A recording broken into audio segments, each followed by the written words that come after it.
Hello प्यारे बच्चों, आप सबका बहुत बहुत स्वागत है आपके अपने YouTube चैनल टॉपर्स फैक्ट्री में। और बच्चों यहां पर हम प्रारंभ करने जा रहे हैं एक और नया अध्याय, कक्षा 12वीं का अध्याय नंबर 3, जिसका नाम है बच्चों रासायनिक बलगतिकी।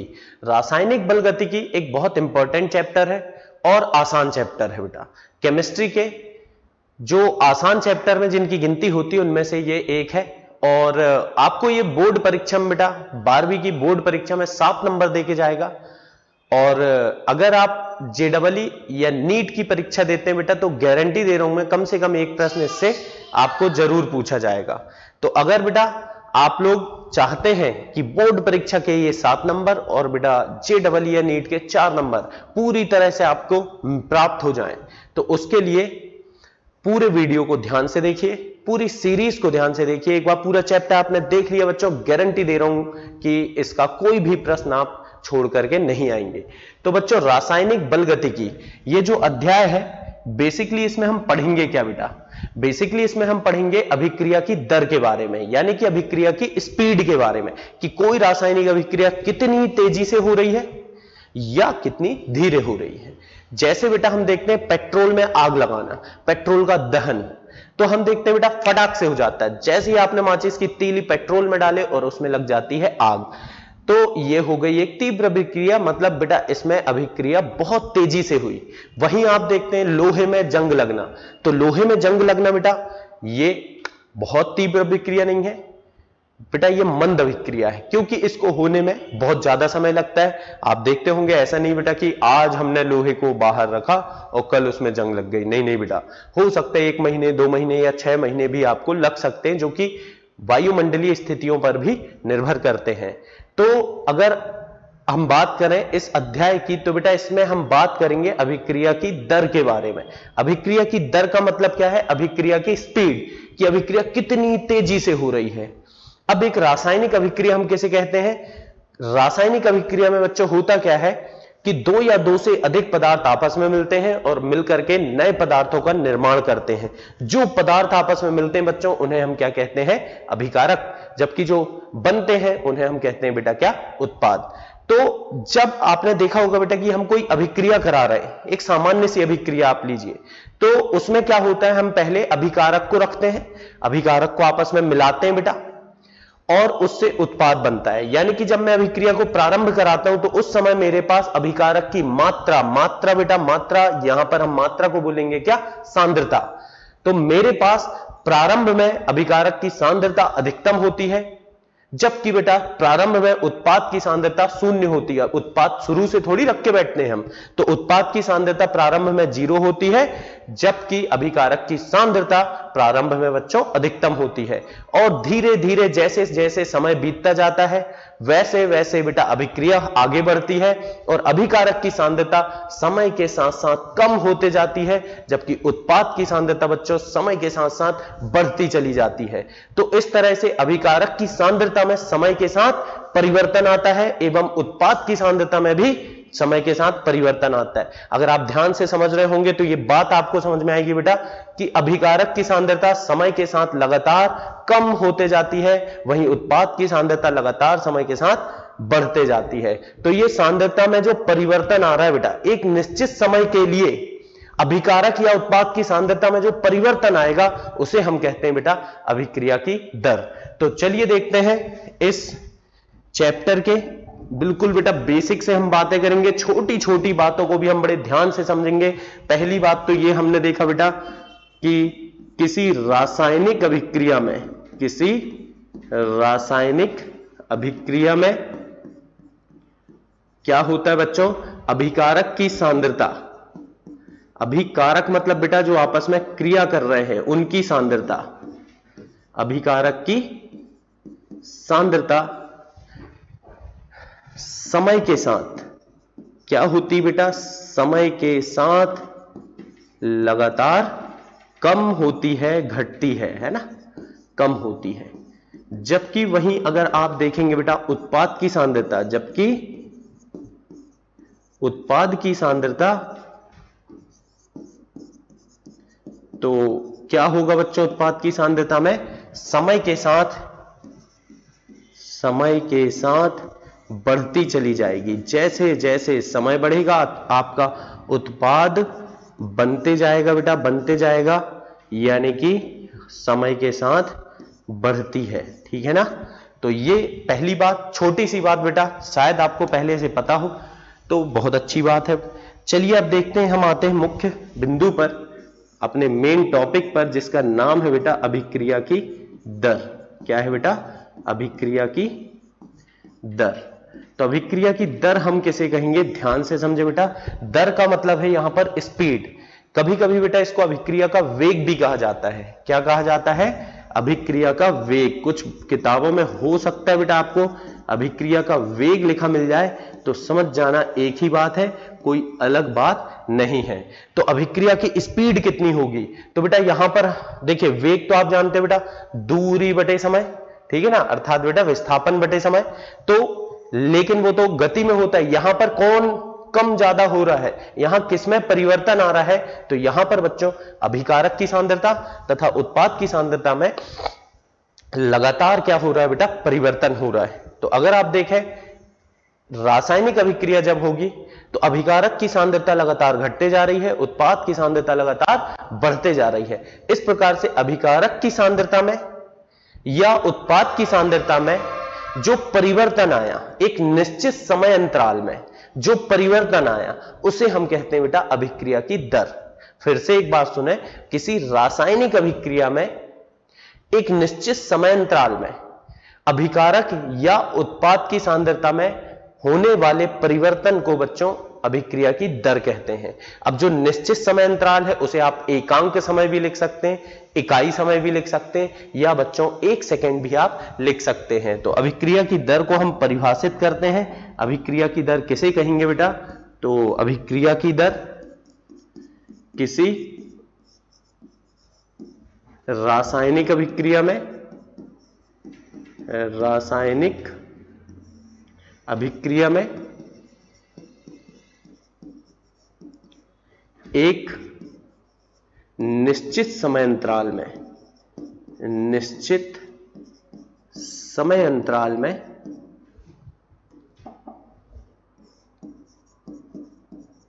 अब निश्चित समय अंतराल को बच्चों आप चाहे तो क्या क्या लिख सकते हैं? इकाई समय लिख सकते हैं बेटा, इकाई समय, या आप चाहे तो एकांक समय लिख सकते हैं, एकांक समय, या तो बेटा आप चाहे तो 1 सेकेंड लिख सकते हैं। तो एक निश्चित समय अंतराल में, एकांक समय में या 1 सेकेंड में अभिकारक, निश्चित समय अंतराल में अभिकारक या उत्पाद की सांद्रता, उत्पाद की सांद्रता में होने वाले परिवर्तन को, होने वाले परिवर्तन को क्या कहेंगे बच्चों? हम परिवर्तन को अभिक्रिया की दर कहते हैं। क्या कहते हैं बच्चों? अभिक्रिया की दर कहते हैं। ठीक है ना। तो अभिक्रिया की दर क्या है बच्चों? आई होप आपको समझ में आ गया होगा। एक निश्चित समय में अभिकारक या उत्पाद की सांद्रता में जो परिवर्तन आएगा वही हमारे लिए क्या होगा बेटा? अभिक्रिया की दर। अब बच्चों मैं आपको बता दूं, अभिक्रिया की दर को अंग्रेजी में हम बोलते हैं रेट ऑफ रिएक्शन। क्या बोलते हैं बेटा? Rate of reaction. और इसे हम आर से प्रदर्शित करते हैं, यानी कभी भी मैं अभिक्रिया की दर को बेटा किससे प्रदर्शित करूंगा? आर से। तो अगर मैं इसके लिए सूत्र बनाना चाहता हूं, किसके लिए बच्चों? अभिक्रिया की दर यानी कि आर के लिए, तो क्या सूत्र बनेगा? ध्यान समझिए। ऊपर तो क्या बेटा? सांद्रता में परिवर्तन। किसकी सांद्रता में? अभिकारक या उत्पाद की सांद्रता में। तो पहले तो मैं यही लिखूंगा बेटा, अभिकारक या उत्पाद की सांद्रता में परिवर्तन, सांद्रता में परिवर्तन। और बटे में क्या जाएगा बेटा? बटे में आ जाएगा आपका समय अंतराल बटे में क्या जाएगा बेटा, जिसको निश्चित करते हैं, जिसको एकांक करते हैं, जिसको बेटा एक कर देते हैं, वो हमेशा बटे में हर की जगह में आता है। तो नीचे क्या आएगा बच्चों, समय अंतराल। तो इस तरह से ये तो बन गया क्या बेटा, अभिक्रिया की दर के लिए सूत्र। तो जब भी आप अभिक्रिया की दर के लिए सूत्र लिखना चाहें तो ये ध्यान रखें बेटा, अभिकारक या उत्पाद की सांद्रता में परिवर्तन बटे समय अंतराल। चलिए अब देखते हैं, हम निकालते हैं बच्चों यहां पर दर की इकाई, दर की इकाई, अभिक्रिया की दर की इकाई। तो देखिए बेटा, इकाई निकालना जैसे हम फिजिक्स में बेटा बाकी जगह निकालते वैसे ही निकालेंगे। दर को हम आर से प्रदर्शित करते, अभिकारक या उत्पाद की सांद्रता में परिवर्तन। सांद्रता में परिवर्तन बेटा यानी कि सांद्रता की इकाई, सांद्रता की इकाई क्या होगी बेटा, मोल प्रति लीटर। क्या होगी बच्चों सांद्रता की इकाई, मोल प्रति लीटर बटे समांतराल की इकाई होती है बेटा सेकेंड। समांतराल की इकाई क्या होगी बच्चों, सेकेंड। तो इस तरह से इकाई क्या बन के आती है मेरे पास, मोल प्रति लीटर प्रति सेकेंड। क्या आएगी बच्चों, मोल प्रति लीटर प्रति सेकेंड, या इसे बेटा हम ऐसे भी लिख सकते हैं, मोल लीटर इनवर्स यानी घात ऋण 1 सेकेंड इनवर्स। तो इस तरह से बेटा सांद्रता अभिक्रिया की दर की इकाई क्या बनकर के आती है, मोल प्रति लीटर प्रति सेकंड। आप बेटा चाहे तो इसे डायरेक्ट याद रख सकते हैं और बिल्कुल बोर्ड परीक्षा में ये पूछा जा सकता है कि अभिक्रिया की दर की इकाई बताइए, तो आपको ध्यान रखना है मोल प्रति लीटर प्रति सेकंड।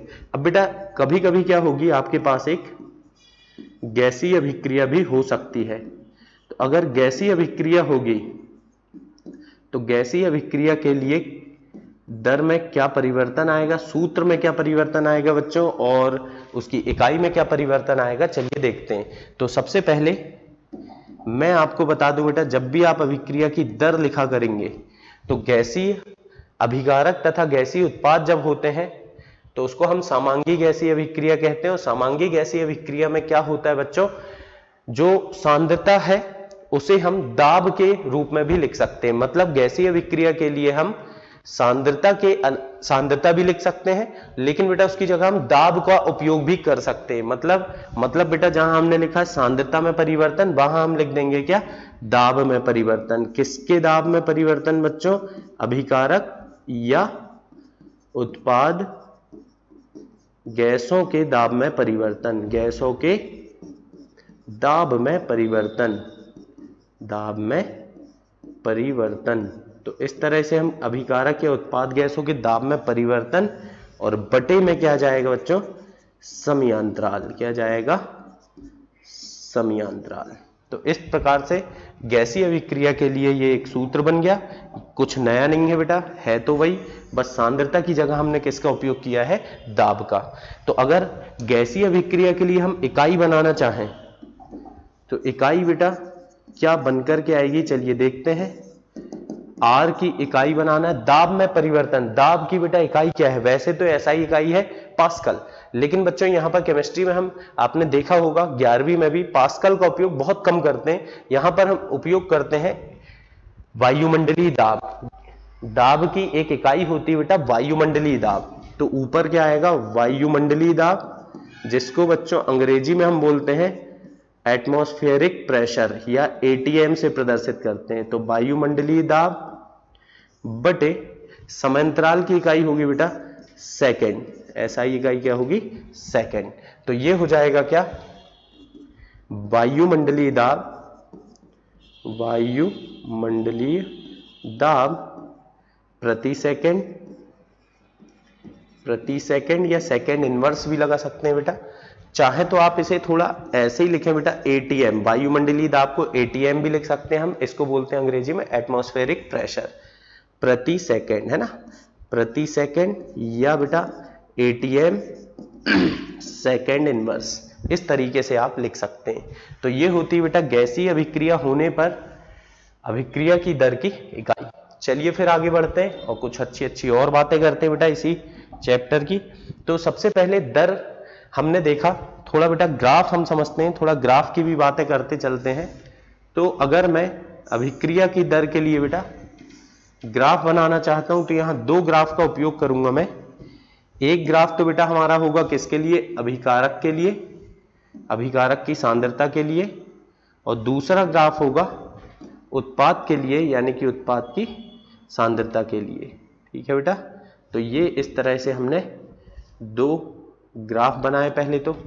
अब यहां पर हम क्या कर रहे हैं, एक तरफ ले रहे हैं बेटा समय यानी कि समय अंतराल, और दूसरी तरफ ले रहे हैं सांद्रता। एक अक्ष में तो हमने ले लिया बेटा सांद्रता और दूसरी अक्ष में ले लिया हमने समय। यहां पर भी यही किया बेटा हमने, यहां पर भी ले लिया सांद्रता, सांद्रता एक अक्ष में और समय को ले लिया दूसरे अक्ष में। ठीक है ना।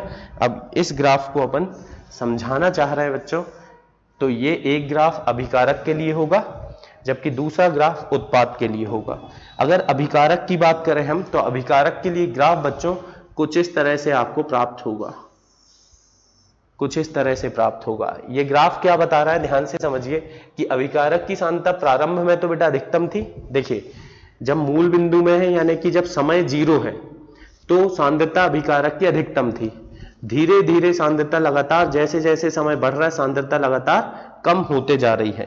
तो इसको अगर हम देखें तो ये किसको प्रदर्शित कर रहा है बेटा, किसकी सांद्रता को प्रदर्शित कर रहा है, तो बेटा ये अभिकारक की सांद्रता को प्रदर्शित कर रहा है। इस तरह का ग्राफ प्राप्त होगा। जब समय 0 है तो अभिक्रिया की दर अधिकतम है, और जैसे जैसे समय बेटा बढ़ते जा रहा है दर बेटा अभिकारक की सांद्रता लगातार कम होते जा रही है। जबकि उत्पाद के लिए यही ग्राफ बनाना चाहें हम तो उत्पाद के लिए बच्चों कुछ इस तरह का ग्राफ बनेगा। यह ग्राफ क्या बता रहा है बच्चों कि जब समय था 0 तो उत्पाद की सांद्रता भी थी 0, लेकिन जैसे जैसे समय बढ़ते जा रहा है उत्पाद की सांद्रता बेटा बढ़ते जा रही, बढ़ते जा रही, बढ़ते जा रही। तो ये जो ग्राफ है ये किसे प्रदर्शित कर रहा है, उत्पाद की सांद्रता को। तो इस तरह से बच्चों अगर उत्पाद या अभिकारक की सांद्रता के लिए हमें ग्राफ बनाना हो, सांद्रता समय ग्राफ, तो इस तरह से हम बना सकते हैं। बहुत आसान बातें हैं बेटा, कोई बहुत बड़ी बड़ी बातें नहीं कर रहा हूं मैं। चलिए फिर आगे बढ़ते हैं। अगला हम देखना चाह रहे हैं अभिक्रिया की दर के आधार पर रासायनिक अभिक्रियाएं 3 प्रकार की होती हैं। मतलब बेटा हम बोलेंगे दर के आधार पर, दर के आधार पर रासायनिक अभिक्रिया के प्रकार। क्या लिखेंगे बेटा, रासायनिक अभिक्रिया के प्रकार। तो बच्चों मैं आपको पहले ही बता दूं, अभिक्रिया की दर के आधार पर जो हमारी रासायनिक अभिक्रियाएं होती हैं 3 प्रकार की होती हैं। कितने प्रकार की होती हैं बेटा, 3 प्रकार की। पहली होती है तीव्र अभिक्रिया। क्या होती है बेटा, तीव्र अभिक्रिया। तीव्र अभिक्रिया हम किसे कहते हैं, जब कोई रासायनिक अभिक्रिया बहुत तीव्र गति से संपन्न होती, अर्थात बेटा इसकी अभिक्रिया की दर जो है बहुत अधिक होती है, तो इसे हम कहते हैं क्या, तीव्र अभिक्रिया। तो इसमें जो होगी दर, अभिक्रिया की दर वो कैसी होगी बच्चों, बहुत अधिक होगी। बहुत अधिक होगी कहने का मतलब क्या है, बहुत तेजी से अभिक्रिया हो रही है ना। तो अगर इसके लिए भी हम सांद्रता और समय के बीच में ग्राफ बनाना चाहें बच्चों तो हम बना सकते हैं। एक अक्ष में हमने लिया क्या, समय, और दूसरे अक्ष में हमने लिया क्या, सांद्रता। तो यहां ले लिया बेटा हमने सांद्रता और एक तरफ ले लिया समय, और अब बच्चों हम बनाएंगे सांद्रता समय ग्राफ। तो इसके लिए अगर मैं सांद्रता समय ग्राफ अभिकारक की बनाऊं तो बेटा ये ग्राफ कुछ इस तरह का मिलेगा। ये ग्राफ क्या बता रहा है कि जब समय 0 था अभिकारक की सांद्रता अधिकतम थी। ध्यान दे बेटा, जब समय आपका कैसा था 0 तो अभिकारक की सांद्रता अधिकतम थी, फिर एकदम से बेटा थोड़ा सा समय बढ़ा और एकदम से अभिकारक की सांद्रता क्या हो गई, कम हो गई। तो इस प्रकार का ग्राफ आपको प्राप्त होगा। ये किसके लिए बेटा, तीव्र अभिक्रिया के लिए। वहीं जो दूसरे प्रकार की अभिक्रिया होगी आपकी उसे हम बोलते हैं मध्यम अभिक्रिया। मध्यम अभिक्रिया, मध्यम अभिक्रिया मतलब बेटा जो ना तो बहुत तीव्र गति से होगी और ना ही बहुत मंद गति से होगी। अर्थात बच्चों इसकी जो अभिक्रिया की दर है, अभिक्रिया की दर जो है बेटा वो कैसी होगी? मध्यम होगी बच्चों। कैसी होगी अभिक्रिया की दर? मध्यम होगी। तो अभिक्रिया की दर जब मध्यम होती है तो उसे हम मध्यम अभिक्रिया कहते हैं। और बेटा इसके लिए अगर हम ग्राफ बनाना चाहें तो भी हम बना सकते हैं। ये हमने ले लिया एक अक्ष में सांद्रता और एक अक्ष में समय, जैसा कि अब तक हम लेते जा रहे हैं। और ये जो ग्राफ बना रहा हूं बच्चों, बार बार बता दूं मैं, ये हम अभिकारक के लिए बना रहे हैं। चाहे तो हम उत्पाद के लिए भी बना सकते हैं, कोई बड़ी बात नहीं है बेटा।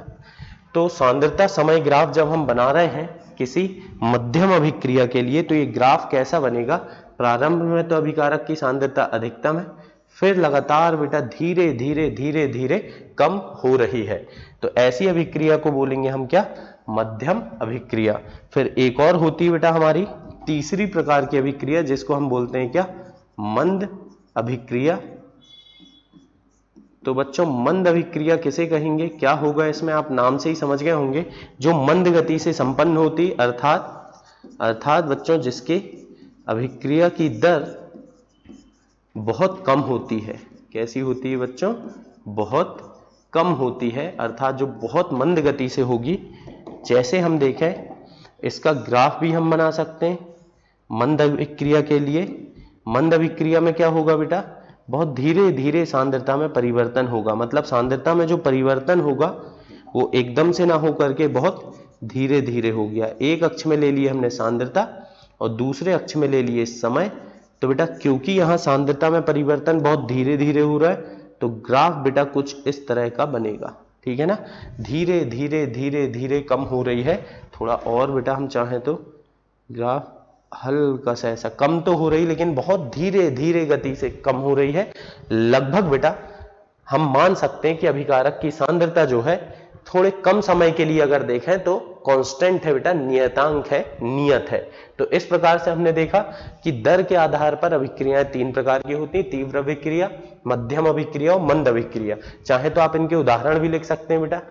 तीव्र अभिक्रिया हम देखें, उदाहरण होगा पेट्रोल का दहन, या बच्चों जो तुरंत हो जाए जैसे फास्फोरस का दहन।